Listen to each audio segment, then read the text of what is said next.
A rainy Tuesday in the neighborhood. Look for the sign to make you smile. There it is. Sheetz Convenience Store. There's one in your neighborhood. And how about some MTO food to go? Today on the menu for your Pratte Pack, Hail Caesar Chicken Caesar Wrap. Love it. All right, listen. We're going to talk a little sports, a lot of news, a lot of stuff happening today. All of the news is going to be up for conversation tonight on Rob Pratt Tuesday night. My guest, Dr. Terry Madonna, has been tweeting all day the governor's budget address, and I'm going to share some of the highlights of that with you in just a moment. Well, let's begin with the Penn's PPG Arena tonight hosting the Calgary Flames. Calgary having a tough time of it. They're in 5th place in the Pacific Division, 27-25-3. Penn's 33-13-5.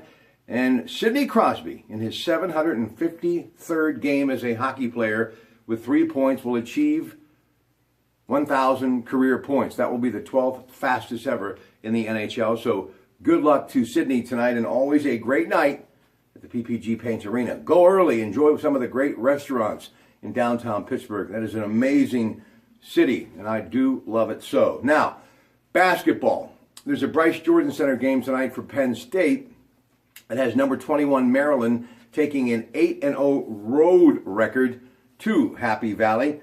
And Penn State, well, they're having a bit of a tough time themselves this year. They're coming off of a loss against Rutgers on Saturday at home, and they are 12-12 in 2017. Now, Pitt, back at it tomorrow, coming off that loss against Duke. They will be at Boston College tomorrow night at 7. Bill Hillgrove, Dick Grote with a call, 93.7 The Fan. Big parade today in New England. The Patriots and the fans are celebrating. Congratulations to Mr. Kraft again and the Patriots organization on winning Super Bowl 51. And guess what's happening as far as the replacement to Kyle Shanahan? I didn't see this one coming. He, of course, the offensive coordinator of Atlanta, recently named the head coach of the 49ers, Steve Sarkisian. Sound familiar? One of Nick Saban's coaches at Alabama. The offensive coordinator looks to be headed to Atlanta. And coming up in just a couple of days, one of my favorites, because all of the celebrities get involved, and for many years, watching the great Bill Murray and Clint Eastwood and others playing golf, it's the Pebble Beach Pro-Am. And that's coming up out on the left coast. That's a beautiful course. That's a historic course. Man, I just love talking to people who have played Pebble Beach. I can only imagine the waves crashing against the shore, the wind kicking up, and you have got to hit the green right along that shoreline.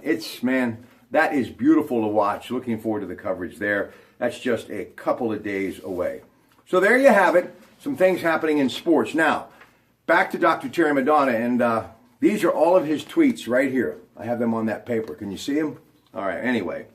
These are some of the things that he was tweeting about today at, by the way, Terry Madonna, if you would like to follow him. He, of course, from the polling center at Franklin and Marshall College. You can also link in with him right here on Facebook. All right. Governor Wolf says schools beginning to recover after years of chronic underfunding.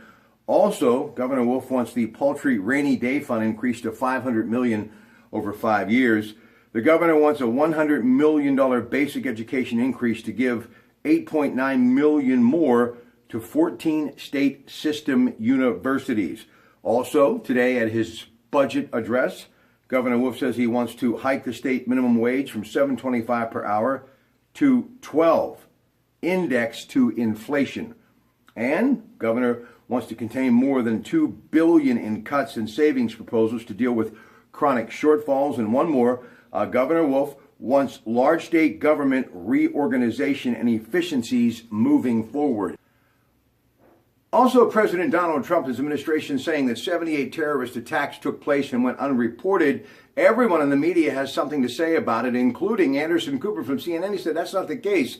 He actually was at some of these terrorist attacks on the ground as a reporter. Also, Homeland Chief John Kelly says that maybe he should have delayed his response to the travel ban. He went on to say today that thousands of Syrian fighters could get into the United States, but it would be difficult. And the Ninth Circuit Court of Appeal continuing to hear arguments in the travel ban. Dr. Terry Madonna and I, the entire 9 o'clock hour, talking about that, and obviously giving you a chance to phone in throughout the evening with your opinion on what has been a very popular topic on my radio show over the last couple of days. We start off tonight at CBS Radio Radio World Headquarters in 7.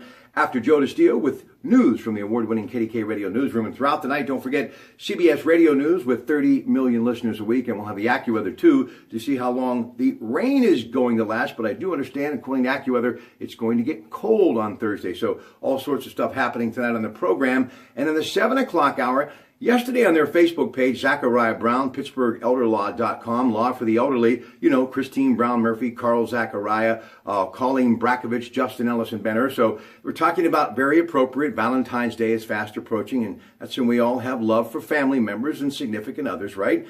But it's about the elderly of our family living longer for a number of reasons, and that means many children are having to deal with taking care of them. So we'll talk about that and a whole lot more tonight, and we hope you phone in at 866-391-1020 or Dollar Bank Instant Access, KDK.com. Zachariah Brown, 7 o'clock hour. It is Pittsburgh Works on News Radio 1020 KDK. Fair. We'll be back shortly with some entertainment news, so stay with us from the Pratt Pack Gym. Good afternoon.